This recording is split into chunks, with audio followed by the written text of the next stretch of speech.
Hello, I'm Ryan Kelsey, and this is my final presentation for the Educational Media Design Technology program at Full Sail University. Having spent 2 years as an elementary school art teacher, I started my career with students who loved coming to their weekly art class.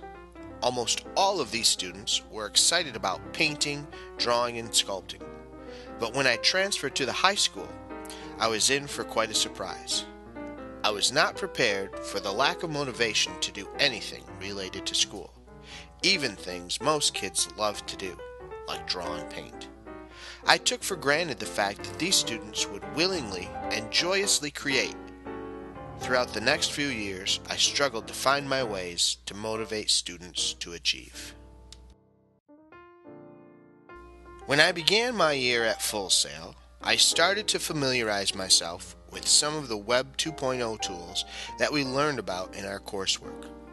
I decided that I would attempt to have students create digital portfolios to showcase their strengths and weaknesses.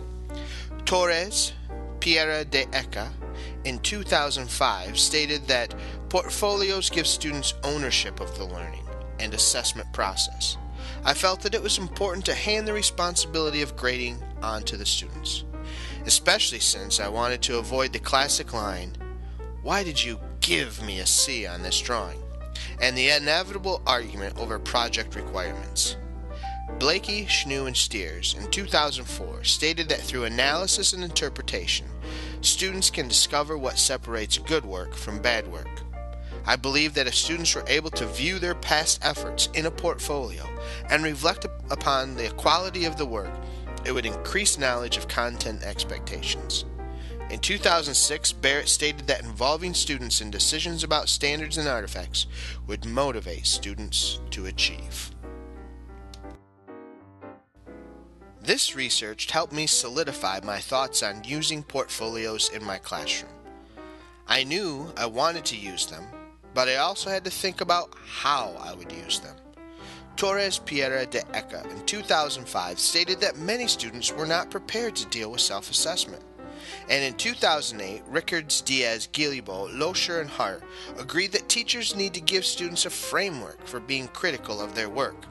I decided to teach students to analyze their own work in a way that I had had them think about the work of famous artists. I decided that digital portfolios offered a great opportunity for students to conduct peer critiques in a way that we had critiqued other artworks. Blakey, Schnoo, and Steers in 2004 found that peer assessments would allow students to gain knowledge of what good work is, while working on their higher order thinking skills. Having learned about educational social networking sites during my Full Sail coursework, I knew that allowing students to engage with other students online would increase motivation to achieve.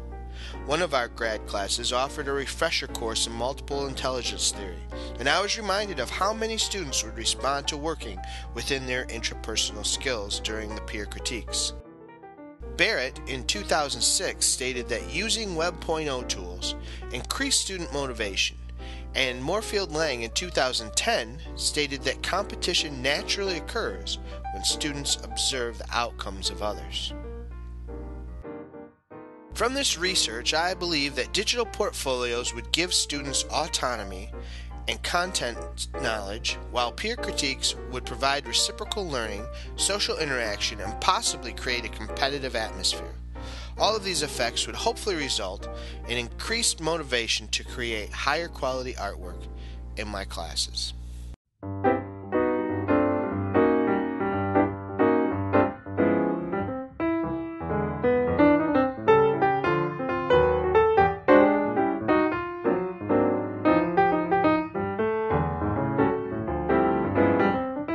I started this AR project with my photography and digital imaging class that was small in numbers and had daily access to my computer lab.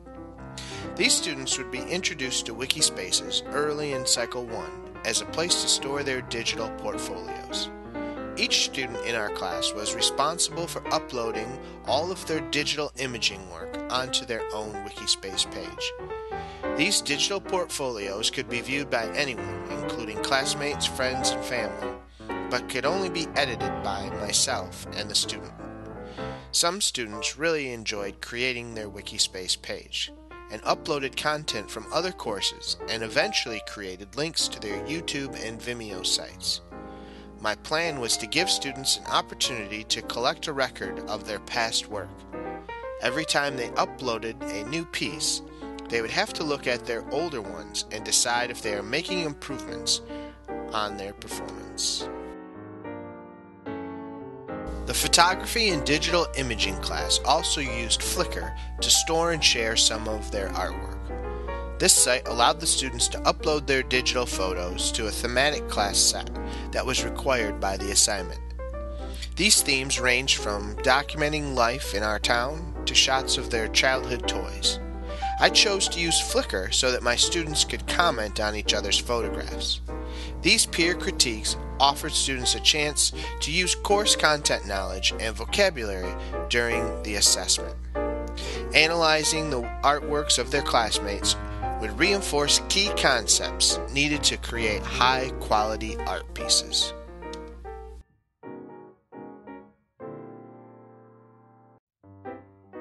Full Sail offered many courses where we experimented with creating ScreenFlow videos. For my AR project, I created tutorials to explain how to use Wikispaces and Flickr.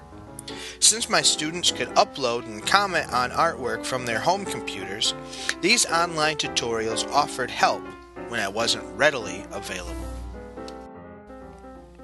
The photography and digital imaging class that I was teaching was made up of a small group of students who were first surveyed on their familiarity with technology and their motivation to achieve in the course. As the students completed their assignments, they were then asked to upload their work to a digital portfolio in Wikispaces, of which was then shared with the rest of the class.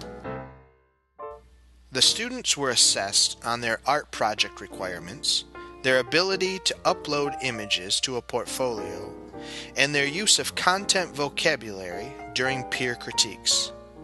For Cycle 2, I focused my efforts on teaching students to provide constructive criticism when they commented on each other's work. I chose to do this because there were some students in Cycle 1 who did not seem motivated by this project. I assumed that if I really stressed how to analyze a work of art, then they may have a heightened awareness of project expectations. Viewing other students' work would possibly lead them to double their efforts on their own. Keeping the students focused on peer critique paid off. Fewer students were assessed as not proficient during Cycle 2. I believe that knowledge of content expectations gained from peer commentary resulted in higher proficiency levels. I am very pleased with the results that digital portfolios and peer critiques have demonstrated in my classroom. While I didn't reach all my students, I plan to implement these strategies with my painting classes next year. Since month 10 here at Full Sail, I've started to use Schoology with some of my classes, and I hope to incorporate it deeper into my curriculum. Oftentimes, the creation of an artwork can be a lonely endeavor. Even within a full classroom, students are unaware of what their classmates are doing. Sharing their work in Wikispaces and Flickr allowed my students access to the struggles and successes of others. They had questions for each other, and I sometimes saw them asking for help of each other, rather than coming to me. I must say that I am really pleased to hear one student ask another, "Can you tell me how you did this?" Naturally, some students enjoyed some healthy competition from participating in this project.